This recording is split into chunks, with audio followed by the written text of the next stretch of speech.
क्या सीजेपी सच में खुद को एक पॉलिटिकल पार्टी मानती है? क्या उन्होंने ये ऐलान किया कि वो पॉलिटिक्स में आएंगे? क्या सीजेपी में जो भी लोग शामिल है वो किसी ना किसी राजनीति या विपक्ष का कोई हिस्सा है? ये सारा सब चीज़ हम जानेंगे इस वीडियो में। सबसे पहले देखिए इसमें अब तक क्या क्या हुआ है, आगे क्या क्या होने वाला है और क्या ये इस देश का पॉलिटिकल दिशा और दशा बदलने जा रहा है। अगर आप सुनिएगा इसमें कुछ इंटरेस्टिंग फैक्ट्स भी है, इनका मैनिफेस्टो भी, और इन्होंने क्या क्या वादा किया, अगर ये इलेक्शन लड़ेंगे किस आधार पर लड़ेंगे, कब लड़ेंगे और क्या ये इसी बार सामने चुनाव में आने वाले हैं आपके आसपास, हमारे आसपास क्या कॉकरोच दिखेंगे? क्योंकि आज तो हर एक युवा खुद को कॉकरोच बता रहे हैं। चलिए देखते हैं एक बात। सबसे पहले यहाँ जो है सीजेपी ने खुद को राजनीति पार्टी बताया। सीजेपी यानी कॉकरोच जनता पार्टी। सीजेपी अपनी वेबसाइट पर खुद को उन लोगों की राजनीतिक पार्टी बताती है जिन्हें व्यवस्था कभी नहीं गिनती में लिया। यानी उन्होंने कहा कि हम वो पार्टी हैं, हम वो पार्टी बनाने जा रहे हैं जिन्हें हर पार्टी ने इग्नोर किया। बीजेपी, कांग्रेस, आम आदमी पार्टी, सीपीएम जो भी है, इनको हर कोई इग्नोर किया। इनका ये कहना है, वेबसाइट पर लिखा है 5 मांगे, कोई स्पॉन्सर नहीं, लेकिन बड़ा और जिद्दी झंडा होगा। यानी कोई स्पॉन्सरशिप नहीं, लेकिन बस एक जिद सा झंडा रहेगा और उसके साथ जुनून के साथ सबको आगे बढ़ना है। वेबसाइट में मैनिफेस्टो, विजन, एलिजिबिलिटी और कंटेक्ट जैसे सेक्शंस भी है खुद को। या आलसी और बेरोजगारी की आवाज़ भी बताती है। जो आलसी भरे लोग हैं, जो बेरोजगार युवा घर में पड़े हैं, उनका ये पार्टी है, इनका ये कहना है। उसके बाद देखिए इसका नारा है सेक्युलर सोशलिस्ट डेमोक्रेटिक लेजी। इसका लोगो भी बनाया गया था। कॉकरोच जनता पार्टी ने पार्टी ज्वाइन करने के लिए 4 जरूरी बताए। सबसे पहले यो अनएम्प्लॉयड हो, यानी इस पार्टी में वो लोग जरूर आएंगे जो अनएम्प्लॉयड होंगे, जिनको अभी तक कोई रोजगार नहीं मिला है। लेजी क्रॉनिकली ऑनलाइन, यानी जो ऑनलाइन में हमेशा बिजी रहते हैं। एबिलिटी टू राइट प्रोफेशनली, जो प्रोफेशनली जो है एबिलिटी है, जिसके अंदर क्षमता है, इस पार्टी में वो आए। सीजेपी का कहना है कि यह पार्टी सिस्टम के खिलाफ एक व्यंग है, यानी सिस्टम के खिलाफ एक आवाज़ है, उस सिस्टम के खिलाफ जिन्होंने हमेशा इग्नोर किया है। और ये बात सही है और मैं भी इस चीज़ का पक्ष में हूँ। इस देश में चाहे कोई भी पार्टी हो, किसी ने भी युवाओं के बारे में उतना सोचा ही नहीं जितना सोचना चाहिए। इस देश में करोड़ों युवा है जो बेरोजगार है, रोड में आते हैं, मार पड़ता है, हॉस्पिटल के बाहर धरना देते, स्कूल के बाहर धरना देते, इससे कोई फर्क नहीं पड़ता। अब देखिए आगे क्या हो गया। यहाँ है कॉकरोच जनता पार्टी नाम पर ट्रेडमार्क के लिए आवेदन क्या है। उन्होंने 3 आवेदन क्या है कि उनका जो है नाम है ट्रेडमार्क हो, यानी उनका जो मार्क है, लोगो हो, उसको फिर कोई दूसरा चुरा ना ले, ना ले। इसलिए उन्होंने क्या क्या बताया आप देखिए आगे एक एक चीज़ देखिए, वीडियो को स्किप मत करिए। सबसे पहले कॉकरोच जनता पार्टी नाम के अधिकार पाने के लिए 3 अलग अलग ट्रेडमार्क आवेदन दाखिल किए गए हैं। ट्रेडमार्क रजिस्ट्री पोर्टल पर दाखिल आवेदनों में राजनीतिक और सामाजिक सेवाएं देने वाली श्रेणी तहत ट्रेडमार्क राजनीतिक मांगे। उन्होंने कहा कि राजनीतिक और सामाजिक सेवा के लिए यह पार्टी बन रहा है, इसको रजिस्ट्रेशन मिले इंडिया में इलेक्शन लड़ने के लिए। यह आवेदन अजीम आदम भाईजम, अखंड स्वरूप और कॉकरोच जनता पार्टी नाम की एक प्रोपर्टीशिप फॉर्म की ओर से दाखिल किया। यानी इन्होंने ये जो है इसको दाखिल किया गया है कि इसको as a political party accept किया जाए। इन व्यक्तियों के बारे में फिलहाल ज़्यादा जानकारी सामने नहीं आई है। अब देखिए यहाँ पर क्या है, मैनिफेस्टो में उन्होंने 5 बड़े वादे किए। यानी इनका कहना है हम इलेक्शन में आएंगे तो हम क्या करेंगे भाई, जब सबको हम किनारे करके साइड करके, इंडिया में अभी जो है वर्ल्ड में सबसे बड़ा पार्टी है बीजेपी, जब हम उनको साइड करके आ रहे हैं तो हम किस लिए आ रहे हैं, हम क्या करेंगे आपके साथ। इन्होंने क्या बताया आप ध्यान से देखिए। सबसे पहले यहाँ पर है, अगर सीजेपी सत्ता में आई तो किसी भी रिटायर्ड चीफ जस्टिस को राज्यसभा भेजने जैसी इनाम वाली राजनीति खत्म कर दी जाएगी जो अभी है, और ये बहुत गंदा चीज है, नहीं होना चाहिए। जो सीजीआई होता है, चीफ जस्टिस ऑफ इंडिया, जैसे ही वो रिटायर्ड होते हैं उन्हें भाई राज्यसभा का सीट मिल जाता है। और इनका कहना है कि भाई अगर इन्हें राज्यसभा का सीट मिल जाएगा, सीट मिलते रहेगा, तो ऐसे लोग कभी कभी सत्ताधारी के पक्ष में फैसला कर सकते हैं, उन्हें कनेक्शन बैठा सकते हैं। यानी मानिए अगर आप सीजीआई को अगर आप जैसे ही वो रिटायर्ड होता है आपने राज्यसभा का सीट दे दीजिएगा, यानी आते ही उसको आप एमपी बनाइएगा, तो क्या वो सीजीआई अपने कार्यकाल में रहते हुए क्या ऐसा संभव नहीं है कि वो करंट गवर्नमेंट का सपोर्ट में फैसला सुना दे? इन्होंने बोला ऐसा नहीं होने देंगे। अगर हम सत्ता में आते हैं हम इस नियम को पलटेंगे कि सीजीआई अगर रिटायर्ड हो गया मतलब रिटायर्ड हो गया, फिर उसका पॉलिटिक्स से कोई लेना नहीं होगा। उसके बाद इन्होंने ये मैनिफेस्टो में लिखा है। उसके बाद किसी भी वैध वोट को डिलीट करने पर मुख्य चुनाव आयोग के खिलाफ यूएपीए के तहत कार्रवाई होगी। पार्टी का कहना है कि वोटिंग राइट छीनने लोकतंत्र पर हमला। उन्होंने कहा आप एसआईआर करते हैं, करते रहिए, आप एसआईआर कीजिए, जो भी कीजिए, एनए उसको सीए एनआरसी, आपको कोई दिक्कत नहीं। लेकिन ध्यान रहे, अगर आप फर्जी वोटों को डिलीट कर रहे हैं, करते रहिए, कोई दिक्कत नहीं। लेकिन अगर आप फर्जी वोट के नाम पे एक भी ऐसा इंसान का वोट डिलीट करते हैं जो जिंदा है, जो सही है, और अगर उनका वोट डिलीट होता है, तो फिर जो चीफ इलेक्शन कमिश्नर है उनके ऊपर भी कार्रवाई होना चाहिए यूएपीए के तहत, क्योंकि आपने लोगों का अधिकार छीना, और मत अधिकार सबसे बड़ा अधिकार है इस देश का। अगर किसी इंसान का वोट देकर अधिकार छीन लिए हैं, यह सिस्टम का गलती है, इलेक्शन कमिश्नर का गलती है, इलेक्शन कमीशन का गलती है। इससे वो इंसान के अंदर हक बनता है कि वो जाकर उसके ऊपर केस करेगा। भाई इन लोगों के चक्कर में इन्होंने क्या क्या नोटिस क्या क्या बना रहा था ऐसा वगैरह, हम वोट नहीं दे पा रहे हैं।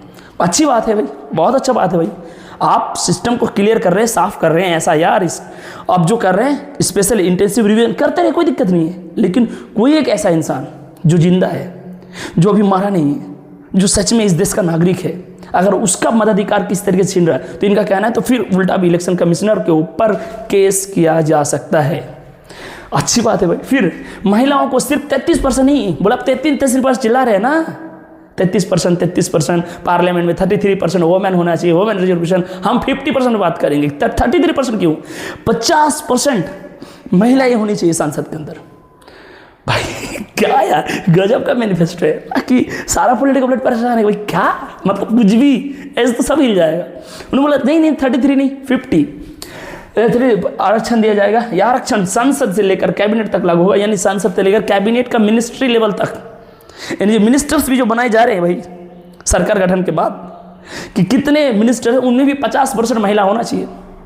हेल्थ मिनिस्टर हो, फॉरेन मिनिस्टर हो, एजुकेशन मिनिस्टर हो, बोल रहे सबको बैठाइए, 50% महिला को दीजिए, 50% मंत्री औरत होना चाहिए, महिलाएं होना चाहिए। गजब, अच्छी बात। ये इनका मैनिफेस्टो है। अंबानी और अडानी समूह से जुड़े सभी मीडिया संस्थानों के लाइसेंस रद्द की बात कही गई है, ताकि स्वतंत्र मीडिया को जगह मिल सके। साथ ही कथित गोदी मीडिया एंकरों को बैंक अकाउंट्स की जांच कराने की भी वादा किया। इन्होंने कहा भाई अडानी और अंबानी का, देखिए क्या कहा, बोला अडानी और अंबानी का जो मीडिया है, यानी एनडीटीवी वगैरह की बात कर रहे हैं, जो बड़े से बड़े उद्योगपतियों का जो सोशल मीडिया है, जिन वो लोग चैनल चला रहे यूट्यूब में, उनको डिलीट किया जाएगा। यानी वैसे चैनल नहीं चलेंगे, क्योंकि अगर ऐसे चैनल चलेगा तो उन एंकरों का सिर्फ एक ही काम रहेगा, दलाली दलाली दलाली, और दलाली होने नहीं देंगे। इनका कहना है कि किसी भी बड़े आदमी का चैनल नहीं चलेगा भाई, नॉर्मल सोशल मीडिया चलता है वैसे चलेगा जो पब्लिक बनाता है बस। और इन्होंने कहा जो बड़े बड़े एंकर हैं, जैसे अंजना ओम कश्यप हो गए, सुधीर जी हो गए, उसके बाद और भी जो लोग हैं जो बड़े बड़े आज चैनल के मुख्य आपका जो है जर्नलिस्ट बने बैठे हैं, इनका कहना है कि उनका अकाउंट चेक होगा कि भाई आप इतने दिन से नौकरी कर रहे हैं, हाँ यस, कितना पैसा लाया है, इतना पैसा कहाँ से आया, ये बोल रहे जांच होगा कि तेरे पास इतना पैसा आया किधर से, बोल। तो बोले भाई कैसे होगा, ये बोल रहा हम जांच करेंगे, अगर हम आ गए तो गोदी मीडिया का तो गजब हो जाएगा भाई। मैं समझ लेना आप क्या होने वाला है अगर हो जाता है तो। कोई विधायक या सांसद अगर दल बदल करता है तो उस पर चुनाव लड़ने से, यानी अगर अभी साधारण सा एग्जाम्पल आपको समझाने के लिए, अभी रिसेंटली जो केस हुआ है राघव चड्ढा को लेकर, आम आदमी पार्टी को बर्बाद कर दिया इस इंसान ने, काट दिया बीच से, खत्म कर दिया पार्टी को आधा, और चला गया बीजेपी में। इनका कहना है कि कोई इंसान, किसी पार्टी ने उसको भाई मौका दिया, आगे बढ़ा, उसका नमक खाया, नमक नहीं नमक रोटी मछली अंडा सब उसका खाया, खाने के बाद बड़ा होने के बाद बोल अब हम दूसरों पार्टी में जाएंगे, मार कूटो उसको। ये बोल रहा उसको एकदम 20 साल तक बैंड लगा उसको, कहीं नहीं जाएगा वो, बोले दूसरा पार्टी, बोले ना किसी पार्टी में नहीं जाएगा, उसको 20 साल तक चुनाव मत लड़ने दो। अरे यार ये तो गजब हो गया। तो सोचिए, देखिए सबसे पहले इन्होंने क्या बोला कि भाई जो सत्ता में किसी भी रिटायर्ड चीफ जस्टिस को वापस से सांसदी का सीट नहीं मिलेगा। उन्होंने कहा कि अगर वोट डिलीट कर दिया जाता है और वोट है तो केस चलना चाहिए इलेक्शन कमिश्नर के ऊपर। महिला 33 नहीं 50 होना चाहिए। उन्होंने कहा स्वतंत्र मीडिया होना चाहिए और गोदी मीडिया खत्म होना चाहिए। फिर उन्होंने कहा कि दल बदल अगर कोई करता है तो उस पर चुनाव लड़ने से रोक लगने अगले 20 साल तक किसी भी पब्लिक ऑफिस का पद देने की बात नहीं, कोई भी एक से रोक लगा और किसी भी पब्लिक ऑफिस में किसी भी चीज़ में उसको वर्क ना मिले।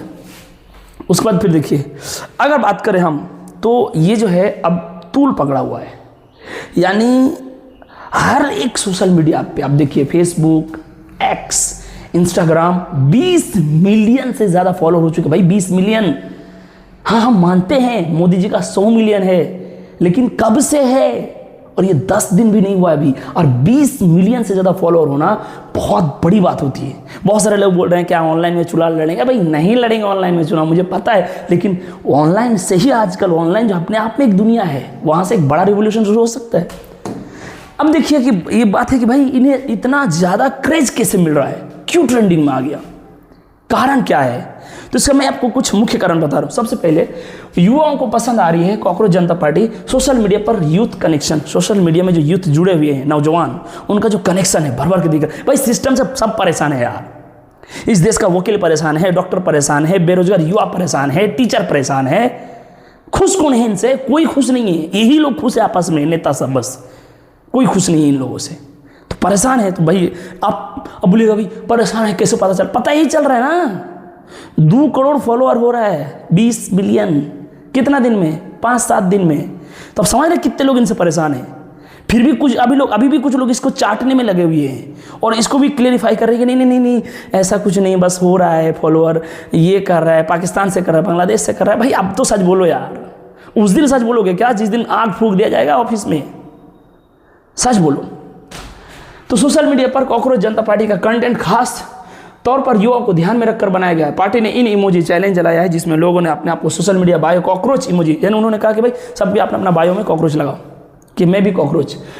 और उसके बाद रील्स पोस्ट बनाए। इससे लॉन्च के बाद कई पत्रकार, इन्फ्लुएंस नेता, इसको बहुत सारे लोग ने सपोर्ट भी किया है। टीएमसी का कई नेता इसको सपोर्ट किया है इस चीज़ को। समय पर एंट्री, अब देखिए इसका सबसे एक अच्छा पॉइंट है, टाइम पे एंट्री हो गया है। भाई अभी नीट पेपर लीक हुआ, अभी सोचिए, फिर अभी 1 आध दिन का बयान है कि नीट पेपर डीजी बोल रहे नहीं लीक नहीं हुआ था, ऐसे कुछ क्वेश्चन लीक हुआ था।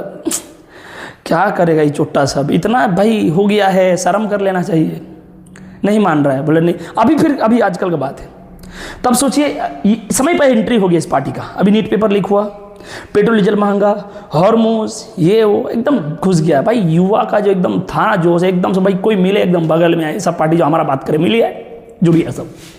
सीजीपी ऐसे सामने है जब नीट पेपर लीक हुआ, महंगाई, बढ़ती बेरोजगारी को लेकर युवा में नाराजगी। अभिजीत ने एक इंटरव्यू में बताया कि सीजीआई की कॉकरोच वाली टिप्पणी के बाद उन्होंने एक्स पर सवाल पूछा था, कॉकरोच एक साथ आ जाए तो क्या होगा। उन्होंने जब बोला कि जब सीजीआई ने, यानी चीफ जस्टिस ऑफ इंडिया ने कहा कि सब कॉकरोच है, तो ये जो है इनका कहना है अभिजीत दीप के, कि जब मैंने ये चीज़ देखा तो मैंने एक्स पर पूछा कि अगर सारा कॉकरोच इकट्ठा हो जाए देश का, आप नौजवान युवा को जो एक कॉकरोच बोल रहे हैं, अगर इकट्ठा हो जाए तो क्या होगा। देख लिए भाई क्या होगा। कॉकरोच का तो उन्होंने बना दिया, आइडिया आया, फिर पार्टी बना दिया। देश में बेरोजगारी से बढ़ता गुस्सा, देश में पढ़े लिखे युवाओं के बीच बेरोजगारी का बड़ा मुद्दा बनी। एनसीआरबी की रिपोर्ट के अनुसार भारत में हर दिन औसतन 40 छात्र आत्महत्या करते हैं। हर एक दिन 40 स्टूडेंट्स भारत में सुसाइड कर रहे हैं। और ये एनसीआरबी का रिपोर्ट है भाई, एनसीआरबी का, हमारा घर का रिपोर्ट नहीं। भारत में हर साल 80 लाख लोग ग्रेजुएट होते हैं। 80 लाख बच्चा भारत में हर साल ग्रेजुएट करता है, ग्रेजुएट का एग्जाम पास करता है। 80 लाख कहाँ जाता है? कहीं नहीं, घर में। ग्रेजुएशन हो, हाँ, क्या करेंगे, गोबर उठाओ, पकौड़ा तलो।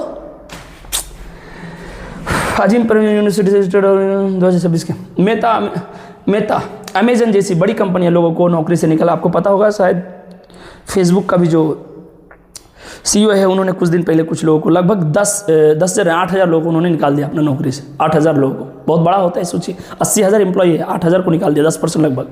तो बड़े बड़े कंपनी धीरे धीरे अपने लोगों को निकाल रहे हैं। एआई के चलते इंसानों का जरूरत कम पड़ रहा है, इस चक्कर में बेरोजगारी अभी बढ़े। और इस टाइम, इस चरम सीमा में जब महंगाई ऊपर हो, इस टाइम जब बेरोजगारी ऊपर हो, इस टाइम जब युवा परेशान हो, और इस टाइम ऐसा पार्टी का एंट्री लेना एकदम सही, परफेक्ट टाइम मिले हुए। और एकदम बोलते हैं इसको, सोने पे सुहागा, लोग जुड़ गए हैं, चल रहे हैं, मस्त है भाई। मैं तो इस पार्टी को सपोर्ट करता हूँ, आप करते नहीं करते, आप कमेंट बॉक्स में जरूर बताएं। थैंक्स।